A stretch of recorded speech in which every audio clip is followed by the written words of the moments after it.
திருப்பரங்குன்றத்துல தீபம் ஏற்படுறது தொடர்பாக வக்ஃபு வாரியம் இன்னைக்கு வாதம் நடத்திருக்காங்க. அதுல அந்த இடமும் அவங்களுக்கு சொந்தம் இல்லை, இந்த நடைமுறையும் இவ்வளவு நாளா பின்பற்றப்படவில்லை அப்படின்னு சொல்லியிருக்காங்க. 1920 இந்த வழக்கு மதுரை சப்கோர்ட்ல ஃபைல் செஞ்சாங்க. அன்னைக்கு ஆரம்பித்து இன்னைக்கு வரைக்கும் தான் இந்த நடைமுறை இல்லை. நம்ம எல்லோருக்கும் தெரியும், அங்க இருக்கக்கூடிய முருகன் கோவில் 1300 ஆண்டுகளுக்கு மேல பழமையான ஒரு கோவில். தீபத்தூண் இருந்ததே அங்கே தீபத்தை ஏற்றுவதற்குத்தான். இந்த நடைமுறை என்பது கடந்த 100 ஆண்டுகளாக கைவிடப்பட்ட ஒரு நடைமுறை. அதை திரும்பவும் ஆதாரத்தின் அடிப்படையில் அந்த தீபத்தூணில் இந்த நீதியரசர் அவர்கள் டிசம்பர் 1ஆம் தேதி கொடுத்த தீர்ப்புல நீங்க கார்த்திகை தீபத்தன்று நல்லா புரிஞ்சுக்கணும், 365 நாளும் கிடையாது. கார்த்திகை தீபத்தன்று வருஷத்துக்கு ஒரு முறை கூட ஒரு பக்தர்கள் அங்க போய் தீபத்தை ஏற்ற முடியலனா அந்த பக்தர்களுக்கு நடக்கக்கூடிய மிகப்பெரிய அநியாயமாக இந்த நீதியரசர் தீர்ப்பு கொடுத்திருக்கிறாங்க. அதுவும் உங்களுக்கு தெரியும், 1995 ஆர்டிஓ ஆபீஸ்ல நடந்த பீஸ் கமிட்டி மீட்டிங்ல தர்காவை சார்ந்தவர்கள் தீபத்தை ஏற்றுவதற்கு எந்த அப்செக்ஷன் இல்லைன்னு சொன்னாங்க. 2005 சொல்லியிருக்காங்க.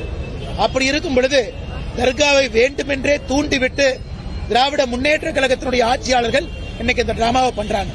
டிசம்பர் 1ஆம் தேதி தீர்ப்பு கொடுத்த பொழுது 2ஆம் தேதி தர்கா அப்பீல் போல 3ஆம் தேதியும் தர்கா வரல, 4ஆம் தேதிக்கு மேலதான் திமுக தூண்டிவிட்டு தர்காவை கூட்டு வந்திருக்கிறாங்க. இது மக்கள் எல்லோருக்குமே இந்த உண்மை தெரியும். இந்த வழக்கு உரிமையின் நீதிமன்றத்தால விசாரிக்கப்பட வேண்டும். ஜி.ஆர். சுவாமிநாதனுக்கு இதுக்கு சம்பந்தம் கிடையாதுன்னு வக்கு சொல்லியிருக்காங்க. அண்ணே, வக்கு நன்றாக புரிந்து கொள்ள வேண்டும்.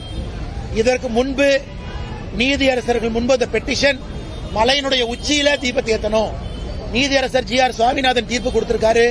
மலையினுடைய உச்சி என்பது தர்கா இருக்கு, அங்க தீபம் ஏற்றக்கூடாது.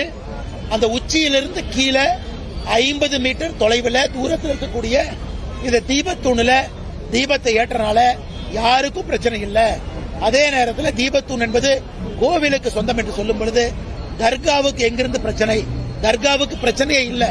மலை உச்சியில ஏத்தணும்னா தான் தர்காவுக்கு பிரச்சனை. அது தர்கா அங்க இருக்கு. அதனால் வேண்டுமென்றே தர்காவை தூண்டிவிட்டு மத கலவரத்தை ஏற்படுத்துவதற்கு திராவிட முன்னேற்ற கழகத்தினுடைய அரசு முயற்சிக்கின்றார்கள் என்றுதான் நாங்க பார்க்கிறோம்.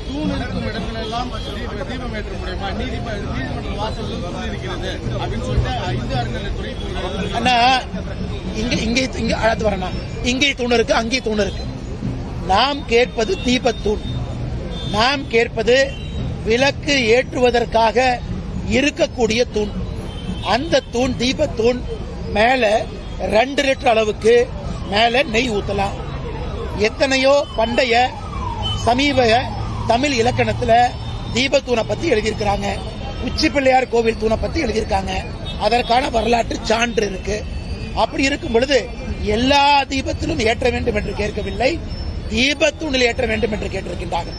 இன்னைக்கு இந்த அறநிலைத்துறை சார்பாக வாதாடிய வக்கீல் ஜோதி என்ன சொல்றாரு? முருகனுக்கு 2 மனைவி இருக்கிறதுக்காக 2 தூண்ல ஏற்ற முடியுமா? இது நான் கேட்கிறோம். மாநில அரசு ஒரு முருக பக்தர்கள் முன்பு மண்டியிட்டு மன்னிப்பு கேட்கணும். இந்த வாதத்தை வைத்ததற்கே மன்னிப்பு கேட்கணும். முருகனுக்கு 2 மனைவி இருப்பதற்காக 2 தூணிலே ஏற்ற முடியும் என்று அறநிலைத்துறை சார்பாக வாதாடி இருக்கக்கூடிய ஜோதி சொல்றாருன்னா எங்களை பொறுத்தவரை திமுக அரசுடைய கருத்தாகத்தான் நாங்க பார்க்கிறோம். திமுக கிளாரிஃபை பண்ணணும் அவர்களுடைய கருத்தா. அதனால் எல்லா தூணும் கேட்கல, தீபத்தூண் தான் கேட்கிறாங்க.